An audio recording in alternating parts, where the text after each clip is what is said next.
To create a custom test in Acuity, first thing you're going to need to do is log in. After you log in, it's going to bring you to the home screen. Over to the left, you're going to see Test. Click on Test, go down to Custom Test, and then up to New Custom Test Builder. You're going to need to select your subject. For now, I'm going to select Math and hit Next.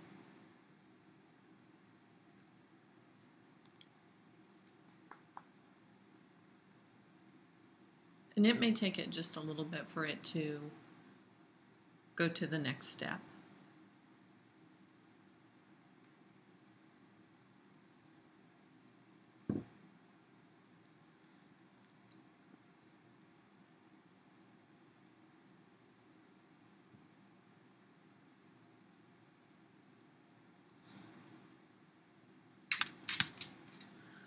From there, you're going to pick the types of questions that you want.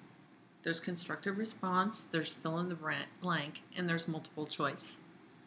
I'm, for now, going to take off constructive response and fill in the blank and just leave it with multiple choice. Over here, you're going to want to leave it on Acuity and the diagnostic item bank. And I'm going to go ahead and just go into Algebra 1.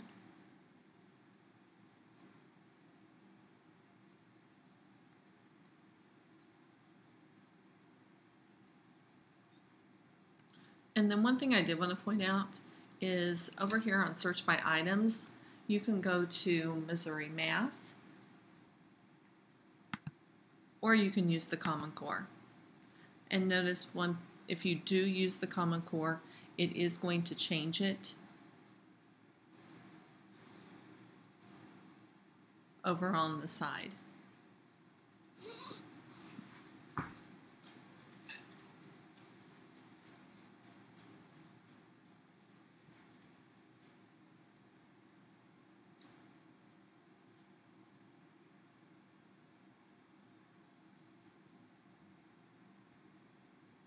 And that's where I can get high school over here. I'll just stick with Common Core.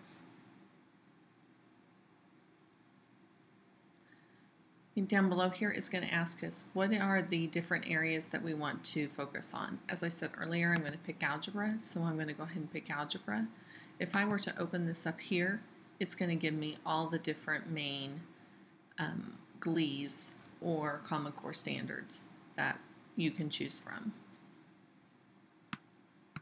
And then you're going to hit Next.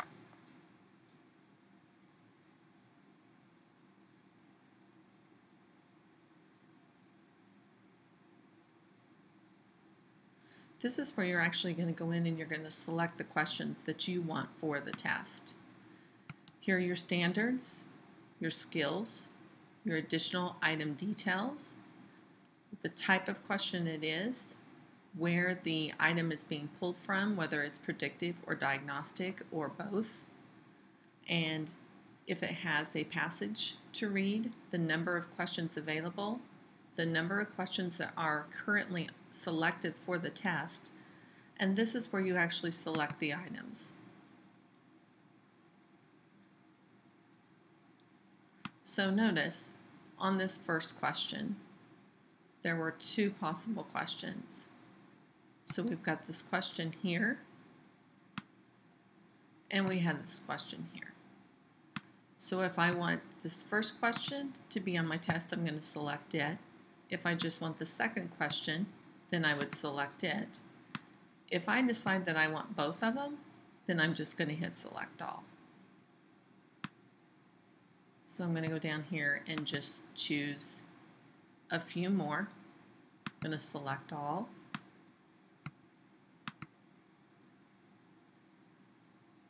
And I'm going to look here, and this one shows me I have two questions right here, so if I want to preview them both over here, I can hide the preview or show the preview. And I'm just going to go ahead and select this one and this one. Okay, let's say that I'm done creating my test. I've selected all the items that I want. I'm going to scroll down to the bottom and I'm going to Next, Preview Test. It's going to ask me, do I want to save and continue? So I say yes. And this was an algebra test. And I'm going to hit OK. Now when you're naming your test, you want to make sure that if it's a district test that's going to be used across the district, that everyone is naming it the same thing. Because if you don't, we're going to end up having tons of custom tests out there to choose from, and no one will know which one it is that they're supposed to choose when they go to select the test to assign to the students. Okay, this screen is going to tell us the order in which those questions are going to show up on the test. And this is also a screen where you can delete questions that you selected earlier if you've changed your mind. So notice this is the order over here. If I want to change it, I can just go through, type in the numbers. So if I want this one to come first, and if I want number 1 to come fifth, I can change it here. I can update the order now and make sure it's what I want. Up here, if I want to preview it online,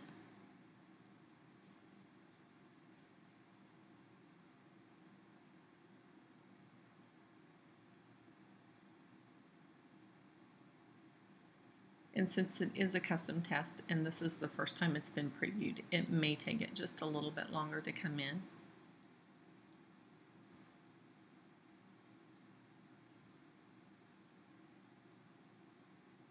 So here's my test. This is actually what the students will see when they go in to take the test. And let's say I previewed that, so I'm going to quit that. And there, I can also preview it as a PDF, so if I wanted to print it, I could do that from there. So I'm going to go down because I'm done, and I'm going to complete the next step.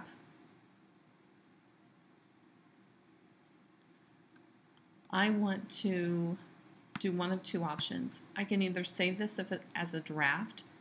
If I save it as a draft, I'm going to be able to go into it later and I'm going to be able to change it, to do anything to it I want to, but I cannot assign it to students. Or I can save it as a final. If I save it as a final, I'm going to have to check one of these two boxes or both of them. Do I want to allow the test to be shared with other users in the district? Which if you are the one creating the main test for your grade level, then you are definitely going to want that checked so that way everybody will have access to that test.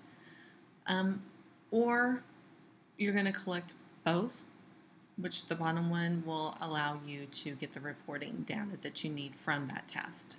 Which you're definitely going to want that too. So I'm going to click both those.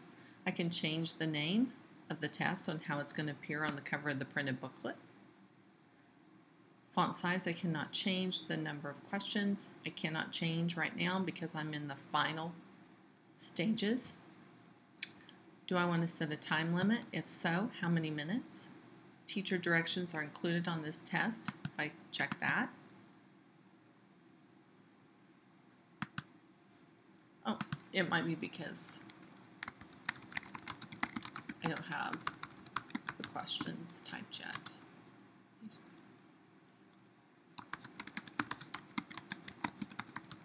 And I'm just going to leave that for right now.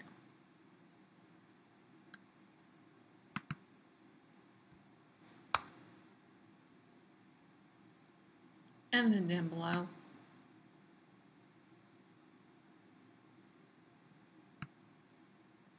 do I want them to be able to use a calculator? And a calculator will show up actually on their screen. If I don't want that, I'm going to click that. And then I'm going to complete the test. So it says I've successfully completed it. And this once again is going to show me an outline of the skills summaries that I've chosen for this test. Now, when I go back to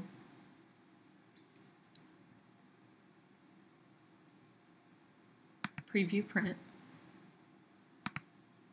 math, I'm just going to do any, high school, search,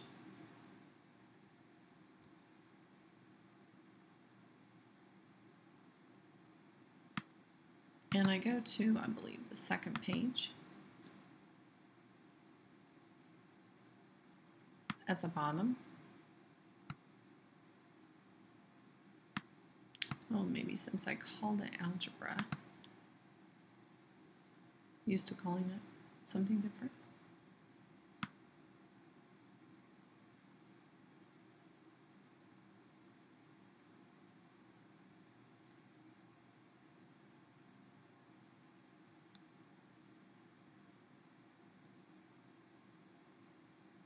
Maybe it was on the second page.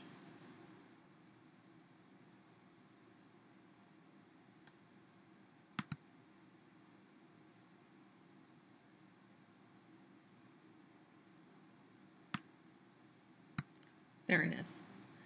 There is my test that I've just created. And notice it's telling me there's no constructor response. So that's how you create a custom test.